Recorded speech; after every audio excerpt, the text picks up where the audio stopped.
Sagittarius, hi, welcome to Mr. Queen PH. At titingnan natin kung ano yung energies ng new moon in Leo sa inyo ngayong July 25, 2025 at 3:10 a.m. Philippine time. Ayan. So if you're interested in private readings, meron tayong link sa description at sa pinned comment. Paka-check nyo lang information kung paano mag-book for a private reading, and please subscribe to our channel to show your support. Like, share this video at comment na rin kayo kung kayo ay naka-resonate. And meron tayong promo sa tarot reading services. So kung gusto niyo magpa-private reading, meron siyang 20% discount hanggang July 31. And itong reading na to, maaring mas maka-resonate dito yung mga Sagittarius rising. So mas maganda panoorin niyo yung sun, moon, and rising or ascendant sign ninyo. So for you Sagittarius, itong new moon in Leo is happening in your 9th house of your belief system. This is also about your philosophy, higher education. So, maaring iba sa inyo, meron kayong interest sa pag-aaral ngayon.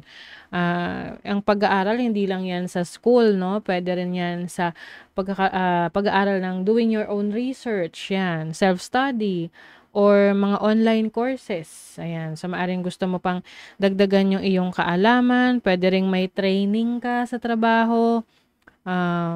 You are improving your knowledge and your skills. Some of you naman, maaring nagkakaroon ng awakening, especially yung inyong spiritual beliefs, religion. Ayan. You may be thinking about a lot of things. Pwedeng nagiging aware ka sa iba't ibang filosofiya o ang lalim, no? Or belief system na nung dati ay hindi mo pinapansin or hindi ka nagre-resonate, but as you mature, you finally realize na kaya pala ganito yung mindset ng iba or ganito yung paniniwala ng iba kasi naiintindihan mo na siya. So Mercury is in retrograde right now and it's in your 9th house. So pay attention rin sa mga travel ninyo. Medyo maging maingat sa pagbibiyahe. Lalo na ngayon, no? As we speak, meron ng bagyo, sunod-sunod. So, kung ikaw ay magta-travel, make sure na meron ka mga precautionary measures. Handa ka, no? Kasi, alam mo na, maraming inconveniences ang pagta-travel kapag may weather conditions na hindi maganda, no? Like, bagyo, ganyan, baha.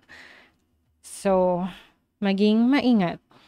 And then also, since Mercury is in retrograde, Mercury kasi is the planet of communication, your thoughts, your knowledge.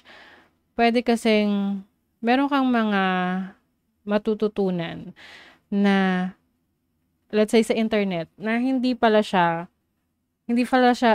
factual. Kumbaga, hindi pala siya legit. So, suriing maigi yung mga impormasyon na makikita mo online kung ito ba ay totoo, no? Bago mo siya i-share or bago mo siya tanggapin na katotohanan yun. And some of you are finally realizing your belief system pagdating sa relationships, pagdating sa dating, maaring merong mga unexpected travels with your romantic partner during this time. Pwedeng sa family rin, no? Mga close connections ninyo. But, mag-ingat sa mga ipinapangako nyo sa ngayon. Okay? Especially kung ito ipinapangako mo sa iyong family or sa romantic partner mo or even sa mga kaibigan mo. Kung hindi mo naman siya kayang panindigan, kasi pwedeng, alam mo na, magkaroon ng issues na, ganun, si Sagittarius, sabi niya ganito, pero hindi naman pala niya kayang gawin. So, pwedeng magkaroon ng tampuhan, 'di ba? So, maglagay ka ng disclosure. Oo, na possible hindi matuloy, 'di ba? Para hindi talaga totally umasa. And then there's also a positive aspects sa Neptune and Saturn. Although itong combination kasi na to, medyo mushy, medyo magulo, messy. Oo. If you are dating right now, like merong person sa buhay mo na hindi ka sigurado if seseryosohin mo 'to, pero itong person na 'to pala is seryoso na sa'yo. So, at least, be more maging totoo ka, be honest, oo, about the intentions, yung intentions mo sa taong 'yan.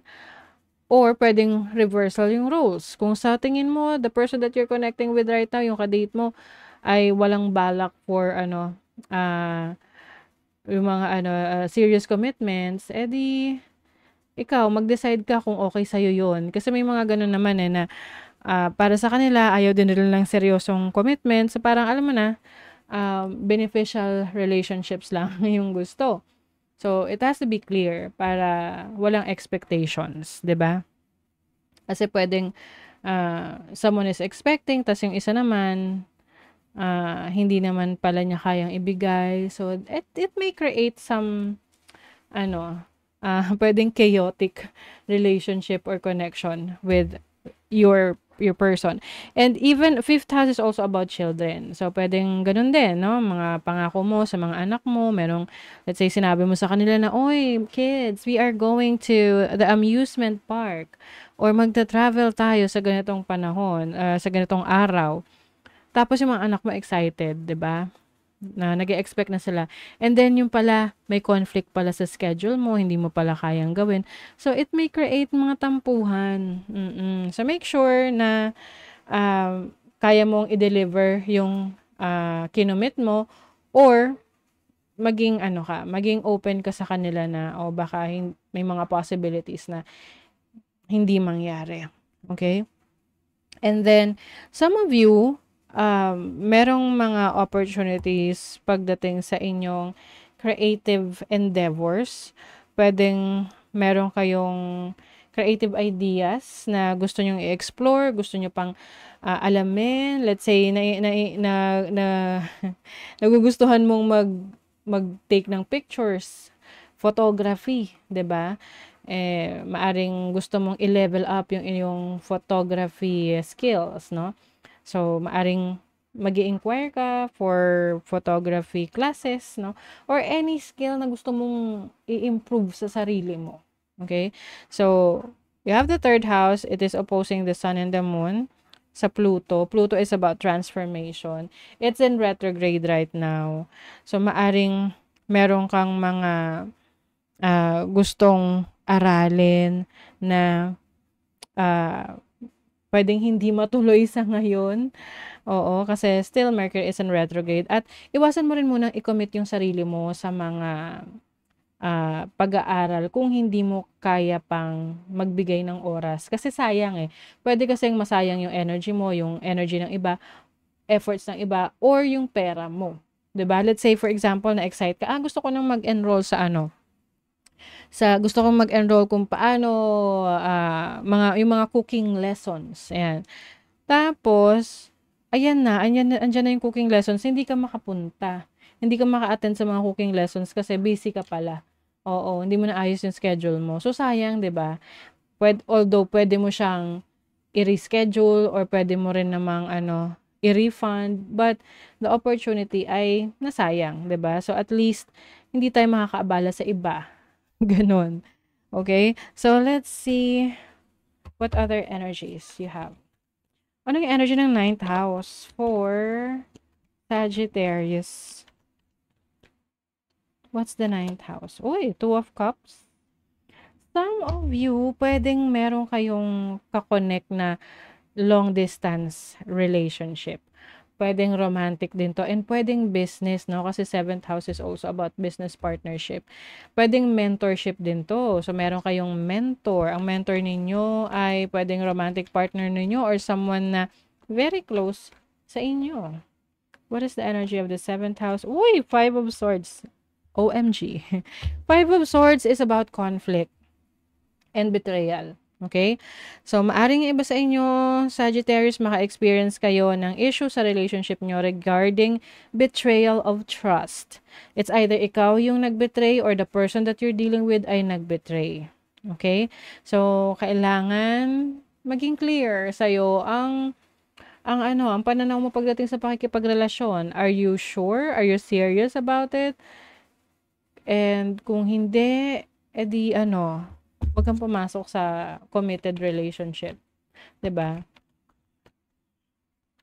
And also, meron ding revelation dito. Pwede kasing um, like what I mentioned kanina, the person that you're dealing with, pwedeng hindi siya ganun kaseryoso sa relationship, sa connection, pero ikaw yung seryoso. So, dapat klaro yon, malinaw sa inyo, ang intentions ninyo sa isa't isa, yung expectations ninyo, alam nyo dapat pareho para walang disappointments. What is the energy of the fifth house? Ace of Swords, this is communication. This is new opportunities, new beginnings. So, yung iba sa inyo, if you are single, tapos iniisip nyo, ano kayo sinasabi nito ni Mystic Queen na wala namang relationship. Meron, parating. Merong communication. Maaring meron magkakaroon ng interest sa'yo, magme-message. Pero, ingatan nyo kasi, pwede ito ay galing sa past. Okay? Mercury is in retrograde. Iwasang maging marupok. Pwede kasing ando na naman yung dilulu ninyo, na dilulu energy na, ito si past, baka kami talaga yung para sa isa't isa. But actually, minimess up lang niya yung situation mo ngayon. So, hintayin mo muna matapos si retrograde. Mercury retrograde. Ang dami kasing in retrograde right now. Saturn tsaka si Neptune eh. So, talagang guguluhin yan yung situation mo, yung expectations mo. So, you have to protect yourself and set boundaries. Okay? Wag agad-agad maniniwala sa mga ipinapangako. At wag agad mangangako kung hindi kayang panagutan. What's the energy of the third house? Ooh, transformation. OMG. This makes sense kasi Pluto is in Aquarius right now in your third house. So, merong major change, endings, new beginnings for you. Maaaring yung iba sa inyo, kung meron kayong kapatid, I don't know, maaaring iba sa inyo magka-cut off ng connection sa isang kapatid dahil sa misunderstanding. Although hindi naman para sa lahat, but some of you may ganong energy. Yung iba naman, meron kayong ma-accomplish na matatapos na project or pinag-aaralan ninyo that will definitely improve your abilities, your skill set. Let's see what else. Be humble. Magpakumbaba raw. Oo. Especially pagdating sa relationship mo sa mga mahal mo sa buhay. Kasi loved ones mo yan, di ba? Minsan kasi sabi nga hindi naman kailangan na lagi tayong tama. Piliin mong mas maging kind. Oo, syempre ikaw pa rin ang magde-decide yan kung gusto mong maging kind, 'di ba? Kung dine-deserve ng person na yan. So, a time for healing. I feel like this is related to your past relationships. Maaring you are now moving on, you are trying new things, you are letting go of yung mga natira-tirang pain dyan sa puso mo. At ito yung makakatulong sa'yo to start new beginnings, new opportunities, and to learn more about yourself. Okay? So that is your reading, Sagittarius. Thank you so much. See you again.